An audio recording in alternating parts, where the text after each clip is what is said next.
नमस्कार, आप देख रहे हैं वीकी न्यूज और मैं दुष्टुर उपाध्याय। अपने आप को सबसे बड़ा ज्ञानी और नास्तिक मानने वाले गीतकार जावेद अख्तर पाकिस्तानी मूल के लेखक तारिक फतेह के एक ट्वीट से तिलमिलाए हुए हैं। तारिक फतेह ने हाल ही में एक ट्वीट करते हुए मुस्लिम फल विक्रेता की वीडियो को पोस्ट किया था, जिसमें उस फल वाले ने केले पर अपना मूत्र छिड़क दिया, जिसके बाद से ही जावेद अख्तर और लेखक तारिक फतेह के बीच ट्विटर पर छिड़ी जुबानी जंग खत्म होने का नाम ही नहीं ले रही है। ताजा ट्वीट में तारिक फतेह ने जावेद अख्तर पर निशाना साधते हुए पूछा कि जब पाकिस्तानी सेना बांग्लादेश में नरसंहार कर रही थी तब आप कहां थे।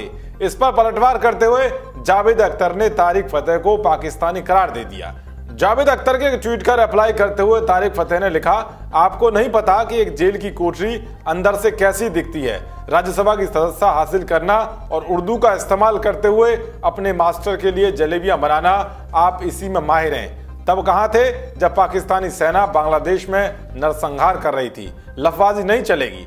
तारिक फतेह के इस ट्वीट पर तिलमिलाए जावेद अख्तर ने लिखा कि क्या आपने 1965 में भी इसी तरह प्रोटेस्ट किया था और जेल गए थे जब आपके देश ने उकसावे की कार्रवाई करते हुए हमारे देश पर हमला किया था। आप उन्हीं पाकिस्तानियों में से एक हैं जो कनाडाई पासपोर्ट की आड़ में छिपे हैं। उस वक्त तो आप पाकिस्तानी थे, सही है ना। जावेद साहब यही नहीं रुके, उन्होंने तारिक फतेह पर निशाना साधते हुए आगे लिखा कि साल 1971 में आप जैसे वेस्ट पाकिस्तान के तमाम लोग बंगालियों के साथ नहीं खड़े थे, क्योंकि पता था कि सेना की कार्रवाई से आपके मुल्क के 2 टुकड़े हो जाएंगे। उस वक्त आप पाकिस्तान के समर्थन में खड़े थे।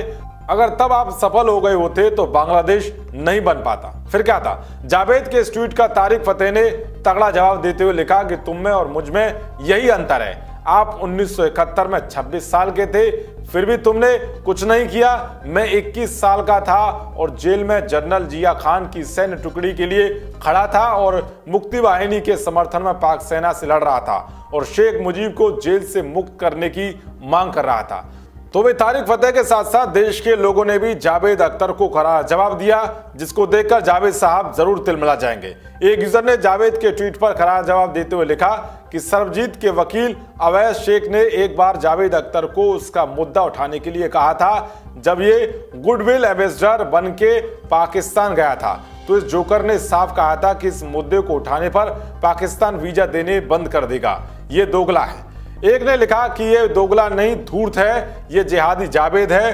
तो किसी ने लिखा कि कौन सा फूंक रहे हो आजकल, आज बांग्लादेश नहीं होता तो बांग्लादेश के होने पर ऐसा क्या गर्व हो रहा है तुम्हें। एक ने लिखा कि गलत आदमी से पंगा लिया जावेद जी, चीचा लेदर पक्की है। तो वह एक ने लिखा कि जावेद सर, आपके त्रुटिपूर्ण तर्क के अनुसार भारतीय स्वतंत्रता सेनानी ब्रिटिश साम्राज्य को बनाए रखने के लिए लड़ रहे थे, उसके खिलाफ नहीं। महोदय, ऐसा लगता है कि क्रोध और अहंकार ने आपकी बुद्धि को वैसा ही खा लिया है जैसा उसने रावण की बुद्धि को खा लिया था। बहुत निराश। तो इस तरह से पाकिस्तानी मूल के लेखक तारिक फतेह को ज्ञान देना जावेद साहब को भारी पड़ गया। वैसे भी कोरोना काल में लगातार जावेद साहब की चीचालेदर हो रही है, क्योंकि अपने आप को सबसे बड़ा ज्ञानी समझकर कोई ना कोई ऐसा ट्वीट कर जाते हैं जिसके बाद वो बुरी तरह फंस जाते हैं। लोग उनसे सवाल करते हैं तो क्वारंटाइन हो जाते हैं। जिस तरह से जावेद अख्तर की ट्विटर पर तारिक फतेह के साथ साथ लोगों ने खिंचाई की, उस पर आपकी क्या राय है कमेंट बॉक्स जरूर बताएं। देश और दुनिया की तमाम खबरों को पाने के लिए देखते रहिए वीकी न्यूज। जय हिंद, जय भारत।